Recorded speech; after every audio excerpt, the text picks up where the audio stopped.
Hello, ladies, gentlemen, everybody, and welcome to the latest episode of Media Voices. This season, we've been doing deep dives into some of the biggest trends, tools, and tech that has affected publishers over the past 12 months.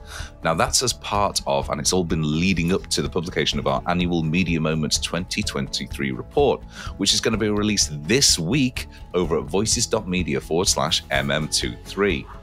This week, we are delighted to be joined by Elaine Cruz, who is co-founder of Project 23. Project 23 helps organizations build diverse and inclusive cultures through workshops, coaching, consultancy. And Elaine founded it with Gary Rayner after seeing that there was room to do things better in the media industry. That seems like the understatement of the century. I'm Chris Sutcliffe. I'm Joanna Cummings. And Joe, who are you? I am a freelance editor and writer and editorial director of the Grub Street Journal, which I founded with the famous Peter Houston. Fantastic. Well, delighted to have both of you on to have a chat about this. Really, this is going to be one of the topics which is going to be the hardest to condense down into a 40-minute episode, because we could go and go and go and go.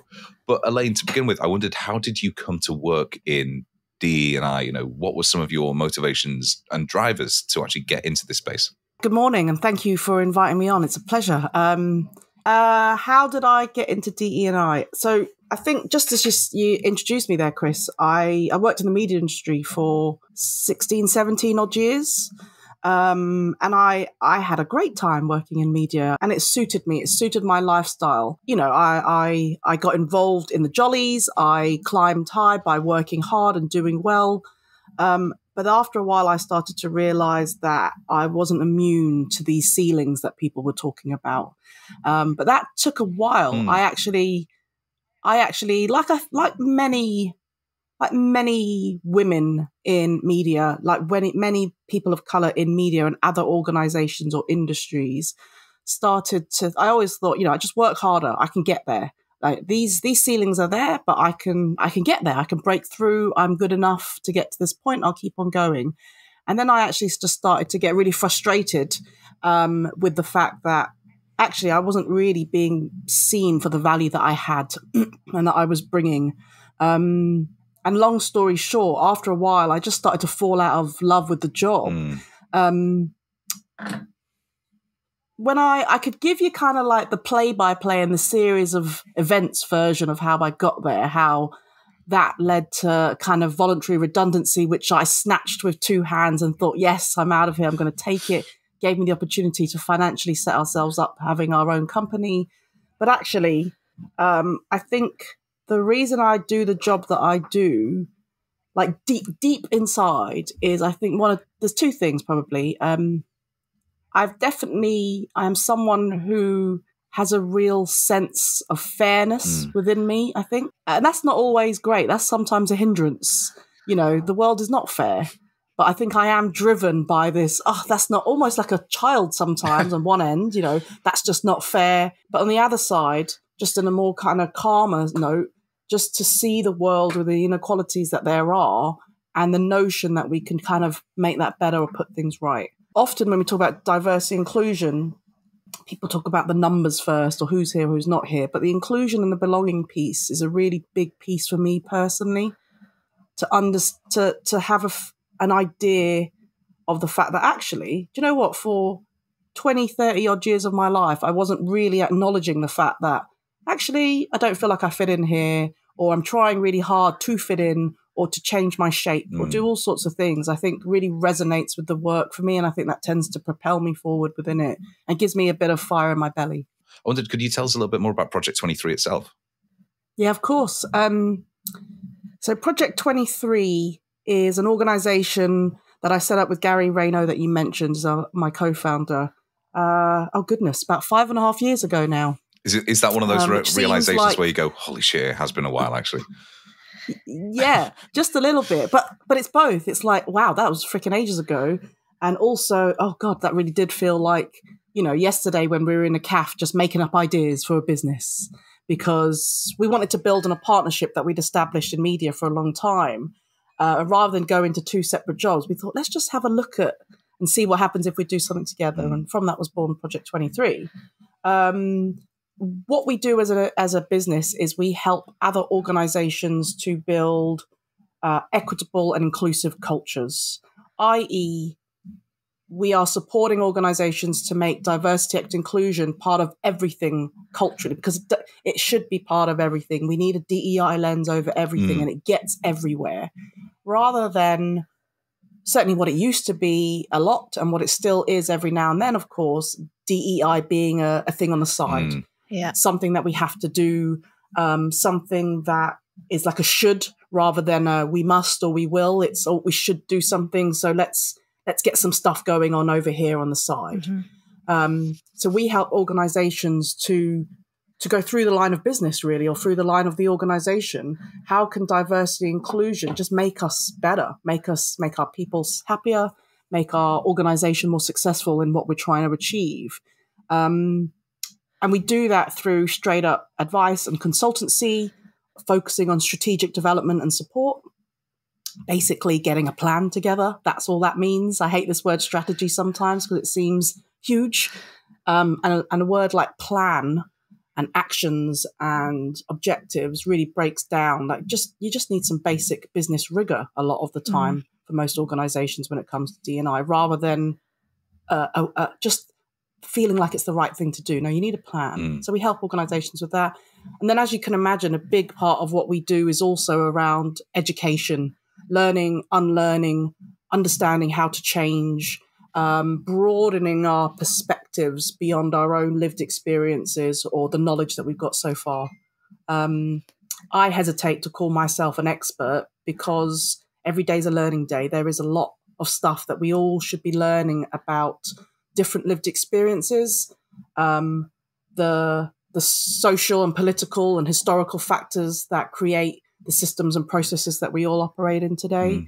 But we need to all be able to start understanding that DE&I is more than just unconscious bias work, and that there is work to be done always. So a lot of the work we do is around workshops, coaching, so that we can manage difference, change, to get involved, to hold ourselves accountable, etc. And I find that that's probably one of the richest work that we do when we're actually in the room with people, supporting their learning journeys. So for Project 23, you're obviously, last 5.5 years, you've got a kind of unique view on where we're at. How would you summarise how things have changed in those 5 years? Because they have changed in a lot of ways, right? I mean, hugely. The fact that DE&I, DEIB, I&D, whatever we want to call it, is now genuinely workplace vernacular. At least it's there, it's out there, isn't it? When we started 5 years ago, we knew that there was so much room for change, not just in media, but across society, across so many industries, of course, dominated often. I mean, the media industry dominated by, often male, middle class, middle-aged, cisgender men, right? And that's the systems and processes that we all then operate within. And so we were, as people who didn't fit into that mold, we knew that there was so much talent that that industries are missing out on. We knew that, success and productivity, efficiency could all be, creativity could be so much better. But I felt like back then we were really selling that idea more than we are today. I think people today have a better understanding of why DE&I is crucial to their organizations or their business success. Whether they're doing something about it or not is a whole nother ball game. But I think most organizations know that this is going to help us and is going to drive our organization further. So that's one big change. We're selling it less as a concept. In the middle, though, I think what has happened, obviously in 2020, George Floyd was murdered, and people who do what I do, done what I do for a much longer period of time than I have, I think we all experienced a rush of clients, individuals, businesses approaching us wanting to do this work for the first time. So, you see us, globally, we see a huge movement driven by Black Lives Matter to put DE&I, and for the first time, actually, specifically racism and anti-racism, within the workplace, and particularly media, we saw that, right? So this is now becoming a real conversation and a real want to change. So you see a rush to do more work, a rush of investment, hirings of chief diversity officers, chief diversity managers, etc., setups of employee resource groups and networks. However, I think, the news cycle has changed, unfortunately.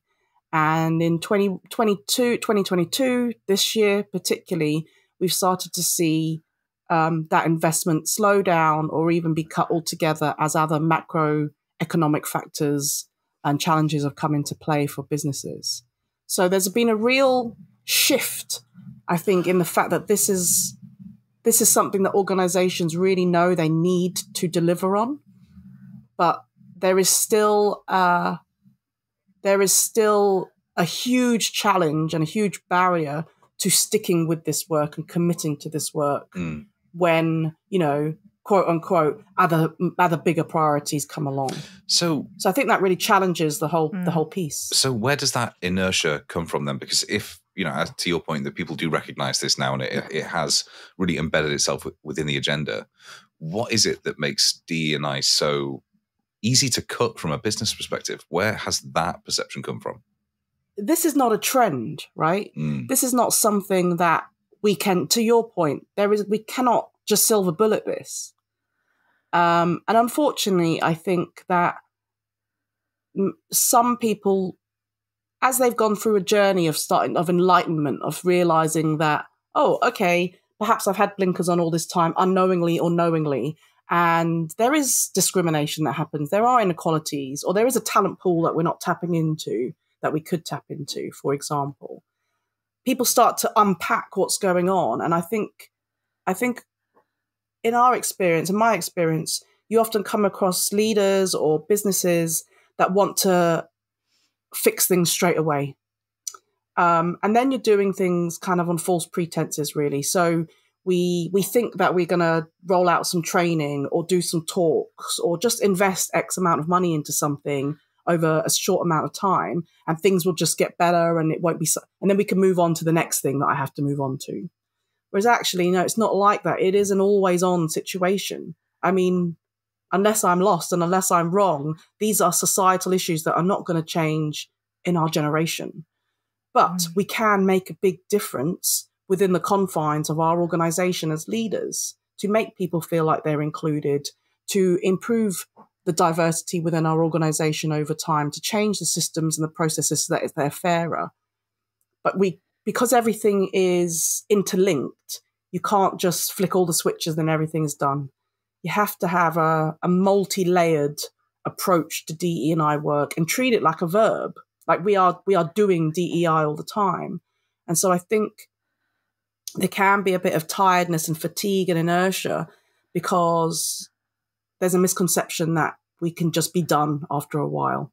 That's not to say, though, that we can't see benefits straight away. That a long-term plan doesn't give us short-term benefits and as well as long-term.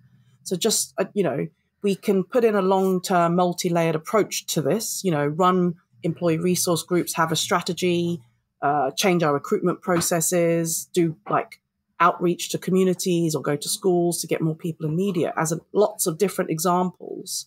But in doing that work, we can also straight away start to create safer spaces at work for people to just exist and be happier. And that's going to make a difference straight away to those people who wouldn't have had that otherwise. Yeah, because when I spoke to you at the Magazine Street conference, you talked about people needing to be more impact focused than solution focused. Is that what you mean by that? Could you talk to that a little bit more? Yeah. Did I get on my soapbox when I was talking about You did, and it was fantastic. You were so quotable that day. Oh, God. I remember swearing quite a lot. I am passionate about this is because this is something that we hold ourselves accountable to. So we are an organisation that delivers interventions, solutions, trainings, workshops, right? These are solutions-focused things. As in, we'll come in, we'll run something that has a bit of a container around it, a beginning, a middle, and an end, arguably, and then we leave, or we continue to work with you in a different form. But sometimes organizations, in our experience, and sometimes we could fall into this trap as well, where we're just focusing on delivering a great talk, where it is engaging people, it's ticking all the boxes in terms of sharing the knowledge. But if you don't focus on the why, on the impact of what you're saying or what we're trying to do, then what's the point, arguably? So often we might, as an example, solutions focus, we tend to find that organizations will look to do management training, or, oh yeah, we'll set up an employee network, or let's roll out unconscious bias training, or do a series of talks, or we'll celebrate, one of many kind of cultural awareness days or International Women's Day, something like this. We do this stuff to raise awareness or other things. I've done leadership workshops before where I've had amazing U-turns from certain leaders, and they have said things such as, that was an amazing program, or that was an amazing workshop, Elaine. Thank you so much. And obviously, brilliant. For me, I'm thinking we all like to hear that. That individual doesn't actually change anything in their circle of influence, in their sphere of influence. Then what's the point? All we've done really, arguably, is just offer someone a profound learning experience, indulge them in the fact that they now know more than they did before. But if it doesn't impact pay equity, or if it doesn't change the fact that that marginalized person feels more seen, or that we're reducing discrimination in the workplace, what's the point, really? Solutions are important. Workshops are important. Profound penny drop, light bulb moments are important for us as humans to learn and change. But we always need to ground ourselves in the why. Why are we doing this? Why is it important?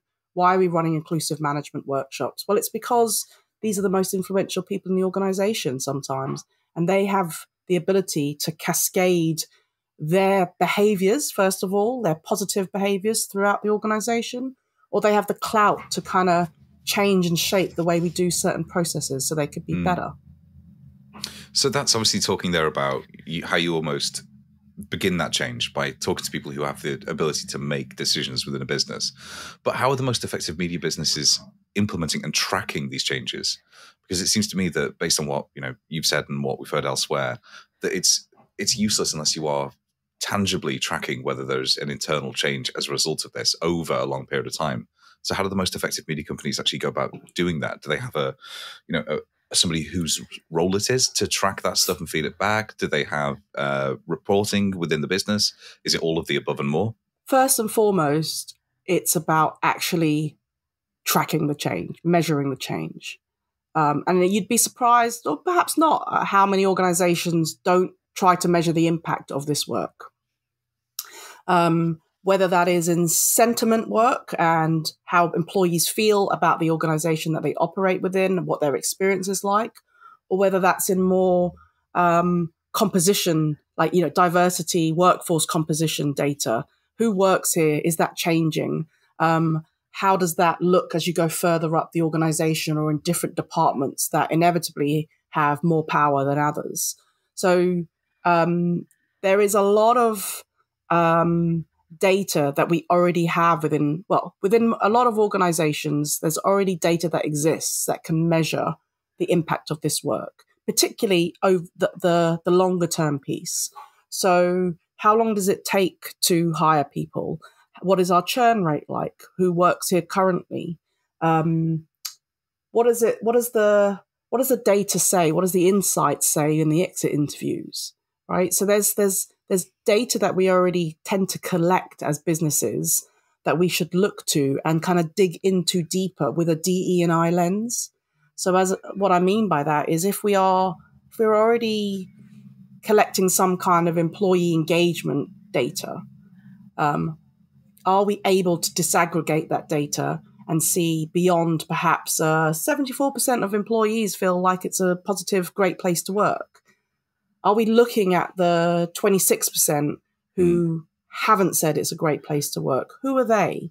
Who are the people that are advocates for this organization? Does identity play a part here? And if we dig deeper into, because it is about looking at the data, but you always have to dig deeper into the nuance, because surveys, numbers can tell us something, but we really do have to have a good understanding of the nuance and the experiences that people express beyond it. It's why you run focus groups and listening sessions and try to create safe spaces for people to share what's going on for them. First of all, there is a misnomer that you just can't measure this stuff. That's just not true. Secondly, we have various amounts of HR data already that we can look to look at the improvements of our success as a business and the people side of things, I mean. From an actual solutions interventions perspective, we should be measuring everything that we're trying to do. We can't run workshops without asking people what they thought about it. Did it meet their expectations? And asking them what they're going to do as a result of it. Perhaps checking in with them 6 months later as managers or directors or third-party consultants to say, okay, you did that thing. What's happened off the back of it? And then, to be honest, the cherry on top of all of that is that this isn't a linear process. This should be a cyclical thing.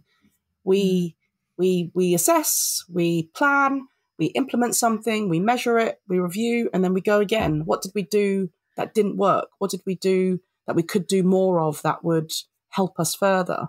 And we just keep on going round that kind of merry-go-round of improvement. As we've talked about before, often people who are working in DE&I, it's often kind of people lower down the organisation that kind of inspire things or get things moving.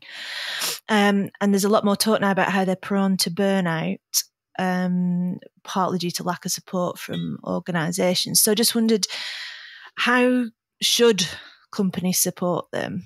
You know, what needs to change? And what advice would you give to people who are working in those spaces to kind of protect themselves? That last sentence, what advice would you give to those to protect themselves? It's a sad state of affairs a little bit, isn't it? That just the phrasing of that question, that we have to protect ourselves. I think that's got to be the first acknowledgement, isn't it? That there's something to protect ourselves. Is there something to protect ourselves against here or from here? Yeah. And I think organizations, you don't have to go very far to be able to get insight on what it's like to do a DEI role of any form within an organization. So typically, people are so prone to burnout because you're going against the grain. You're trying to change things, like a change consultant, but usually not paid the same amount as a change consultant. 100%. Usually not paid at all. Often people who put themselves in those positions are people, as you mentioned, from underrepresented or marginalized groups. So they're very much living that experience within that ecosystem as well. And I think the kind of triple combo of it all is that often DEI roles are given to individuals from an organization without enough power and clout behind them, and almost as though this person's going to sort that out. Whereas actually, DEI should be a group organizational verb that everyone is accountable for. I remember when I was at Dennis Publishing, we went from Microsoft to, I'm hoping this analogy is going to work. I'm just kind of spitballing it as we go here. I'm desperate to know where it's going to go. I know. And you miss it. We moved from Microsoft to G Suite to Google, right? And you can't. That's a massive thing for an organization to do. Someone's, bright idea. Google's going to be better for us. Great. Let's give it to this person to do. No, this person might be able to strategize and work out how we do it, work out all the different strands and elements. But you need champions, you need early adopters, you need educators, you need project managers. You need to be able to ask people to do things and then they don't do it and ask them again. You need to kind of manage people and support people through this. If we can offer them spaces to just talk about their experiences, we offer group coaching and one-to-one coaching for DEI practitioners, including ERG chairs.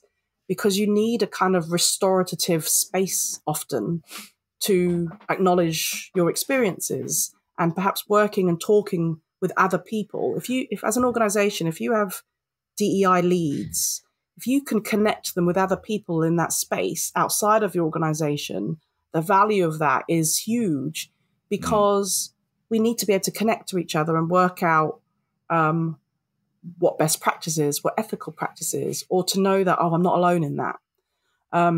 So that building of community is definitely something that organizations can help and empower people to do. Invest in them in the round is what I would say. Absolutely. And the metaphor worked 100%, just so you know. Thank you. It's very relatable. It is. And we, you know what, for Project 23, we co-opted like a change adoption curve that we saw when we did actually start to move from Microsoft to Google. Like, that was presented to us, this kind of bell-shaped curve. And that's the same within DE&I anyway. You get early adopters, you get a group of naysayers at the back end who we could spend loads of time and energy on, and who will create a lot of noise about this, the anti-woke brigade in the DEI context, perhaps. And often they steal the oxygen for the work. But actually, if we focus on like the middle majority, most people in organizations that we speak to want there to be greater diversity inclusion, but aren't sure how to go about it. And I think once you get that tipping point within an organization on that adoption curve, it becomes more of a cultural norm. It becomes something that we can support each other on. It becomes easier to deal with the discomfort, and the solutions become clearer. So yeah, we co-opted that. So maybe the analogy works even further. Agreed. Well, I've just looked up some change adoption curves, and the people who are obviously the last to adopt things seem to universally be called laggards, which is brilliant. Laggards, yeah. Yeah, because that's like that. It just puts me in mind of like old sailors who are being lazy and not pulling their weight. One of the things that I would love to get your opinion on is: are there any media companies who are not just doing this right, not just kind of shouting about what they're doing, but who are actually making tangible change? Are there any media companies that really stand out? You know what? The way I'd like to answer this question, I think, is by acknowledging the pockets of work that different organizations do. Because if you take something like the PPA, right? So the PPA, they have just introduced a next gen board. Okay. So they're wanting to be impact focused. So they have a board,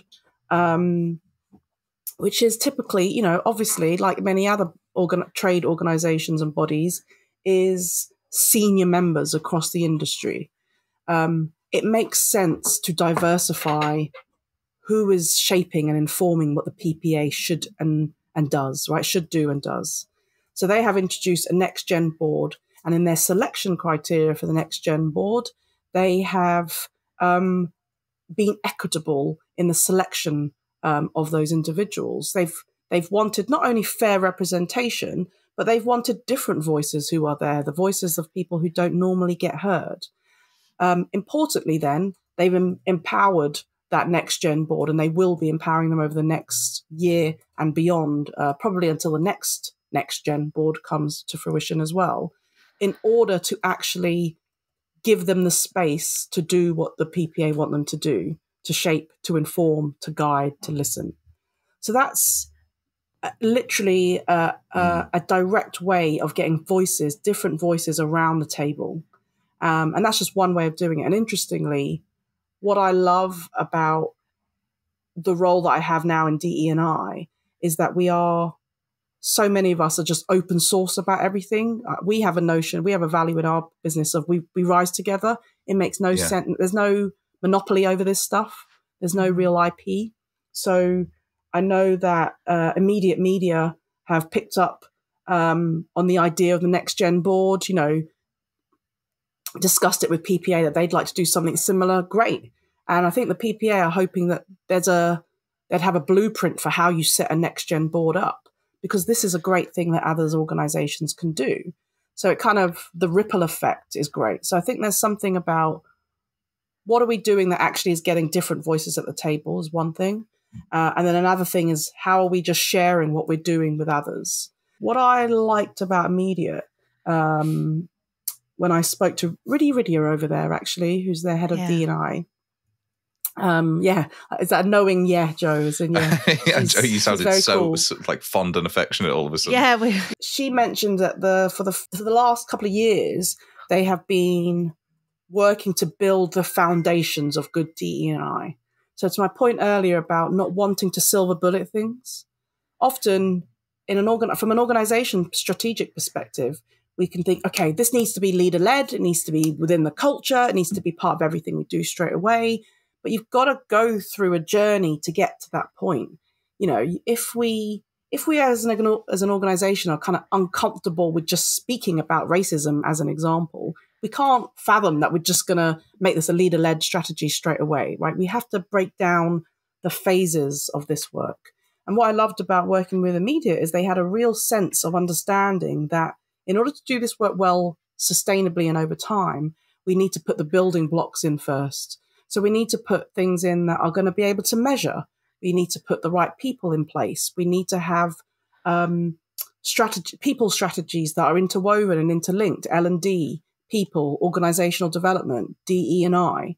We need to do things properly in order for the activations and the solutions that lots of other organizations do to stick. And I love that. We're often asked as a business what equitable action looks like, because we talk about equity all the time, right? The notion that treat people how they need to be treated in order to readdress the balance and swing the pendulum back into the middle, right? Because it's too far the other way. We talk a lot about equitable investment into learning and development. So we've worked with some organizations where they are doing coaching for Black and brown people, acknowledging that it's harder. There are more barriers. There are systemic barriers that are in place for people of color or for women or for carers in the workplace or for those that are neurodivergent. Any number of different singular or intersectional challenges that people face. So it makes sense to equitably invest in those people. And coaching is one way that we can do that really well, to give access to support, to empowerment, to people who are often marginalized, is a way to get them to have a better experience, encourage them to develop themselves, to stay at the organization, which obviously ultimately leads to greater diversity at all levels of the business. It's why we launched Coaches of Color actually as a business, as an offering. It was just an unapologetic offering of equitable learning and development. I think when people hear DEI or EDI or, however they phrase it, the focus or the first thing that comes to a lot of people's heads is tackling racism. Understandably, it's obviously huge. But obviously DEI encompasses a lot more than that. I wondered if you could talk a little bit about that, like what else it encompasses, what other things people need to consider when they're implementing DEI strategies, and how even the concept of intersectionality plays a part. Yeah. I mean, if you just think for yourselves, any which way you identify any part of your identity, right? So any which way you can describe a part of your identity, rather. So for me, there is, I'm a woman, I'm British-born Filipino, I'm a Londoner, I'm, oh goodness, I'm nearly 45 years old now. I was a single mum for a big part of my time. I went to a Catholic, state school, all sorts. I have a large port wine birthmark on the right side of my body, right? There are a number of ways that I identify parts of myself, right, that shape who I am. And that list can go on. My religion, my being an introvert or an extrovert, my hobbies, right? I think in the workplace, it's useful to think about isms, racism, sexism, ableism, and all these other things. But actually, what we need to start thinking about is the differences that we bring in the way that we operate as individuals and the different needs that we have. So, you know, when I was a single parent, you know, I had certain requirements, right? I was really focused on getting paid and getting paid for what I work. I was keen on making sure I had financial security. And that was what I was gunning for. And that really sparked ambition in me to just climb, because it was about financial security for me and my kids. Having said that, the organization wasn't set up for me, because what would often happen is that because people knew I was a single mum, people would think that I wouldn't be able to go to evening events, or that I wouldn't want to do certain things. Little did they know that I probably had better childcare options than any of them and anyone in the organisation, thankfully, to my mum and dad. Big up to mum and dad. Thank you very much. If this is like the 273rd episode of the podcast, that might be the first shout out to mum and dad we have had in the entire series. I'd miss out on opportunities because the media world often is more than just a 9 to 5 in terms of creating opportunities for yourself.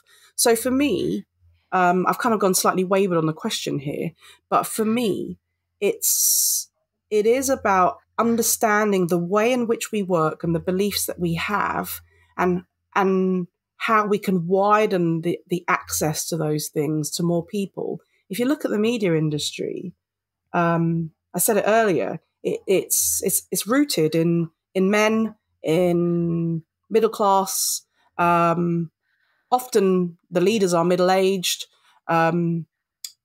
private educated, white, right? This is the systems.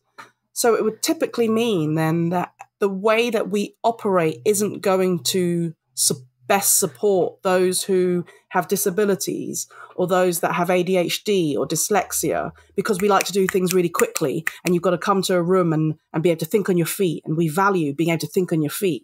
So for me, I think it's just an awareness of a full human experience, rather than just one that is rooted in people who have childminders, who don't typically have at-home responsibilities, who can stay to all hours in the workplace, who are going to be able to connect with other men over the golf course, things like this. I think we need to be able to open up the way in which we do things generally, rather than just thinking about racism or sexism or ableism being these problems. Who are we not opening the doors to because we only have one way of doing things typically? Makes me think of the fact that the word resilience has been bandied around a lot, especially over the last year or two. I think it's such a dangerous concept. Like so dangerous. So dangerous. Sorry. I think especially in this industry, you know, I worked in a job that was really stressful, and that word resilience was used all the time. And I think for anybody who's dealing with any extra layers to the ones I was dealing with, it's a really unfair concept to use against them. It really is not taking into account all the things that people are dealing with. Is that putting the burden on them to almost drag themselves up and try and do stuff that they don't? Okay, I get it. Yeah, and it's if you don't deal with it, it's a problem with you. Maybe you need some extra training to be more resilient. That. Yeah, and and that kind of lack of diversity that exists in the industry just makes those things stick and stay. So I definitely have worked with people before who valued people who were robust, i.e., they can get bashed about, they can take it. They're always going to step up again, and it's going to be all right. They can handle troublesome characters, right? And we could put them into loads of good situations, and they're not going to melt. This was the kind of narrative, and I think because that's a privileged perspective, and you're surrounded by other privileged people and people who don't know any better, we then just pass that word around. And I remember taking on words from my directors and managers and thinking, oh yeah, I was taught that this is a good value. I'm going to look for that, or a good quality. I'm going to look for that in people too. Until you start to be told differently and be challenged by the status quo needs to be challenged more, but you can't really do that if we're all the same. And I think those words, robust, resilient, polished, these words stay around for a while because because we believe them. And it does take some disruption in order to unlearn that. I suppose it goes back to what you said at the start about exactly unlearning. You used that word right at the start, and I thought that was so interesting. So yeah, that's fascinating to hear that is threaded throughout the discussion.